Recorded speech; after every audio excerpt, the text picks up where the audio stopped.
Hey, this is Leslie Stokes, writer and geologist with the Northern Miner, and I'm downtown Vancouver today at the Sprott conference with John Kaiser with Kaiser Research. How's it going, John? It's going great. Yeah, it's so good to see you as always. Yep.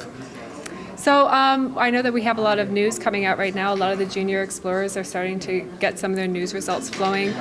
You know, a good product of all the financing that's been going on. And I was just wondering, for you, what's the biggest breaking news that you've seen come across your newswire? The story that has me absolutely excited is Novo Resources Corp, which may have finally succeeded in finding a Watersrand Reef gold system at the edge of the Hamersley's Basin in Western Australia. Cool. It's been searched for decades by various groups. Only distal edges that resemble the Wits have been found.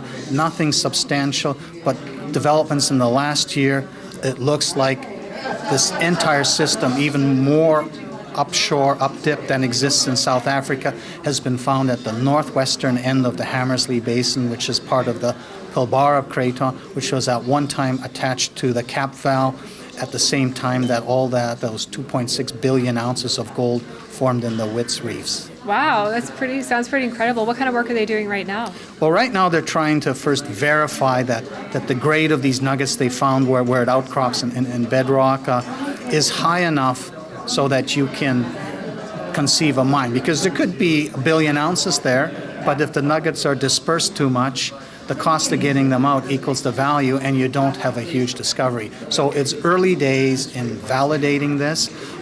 Their focus is to demonstrate that what we locally have could end up being a mine, but what's capturing the market's imagination is that this may be just the upper edge of a giant sheet of dotted with gold nuggets that extends for 100 by 100 kilometers, and this company, Novo Resources, owns 50 to 100%, or like 1 million hectares of this land. So if we go through the inflection where people start to believe this is not just a local freak show, but there's laterally extensive things similar to the Wits and of similar economic value, this will be the biggest discovery made since 1886. That's great. And how is the company sitting financially right now in terms of going forward? Well, they raised $15 million at 60 cents in late April, just before Quinton announced staking all this land.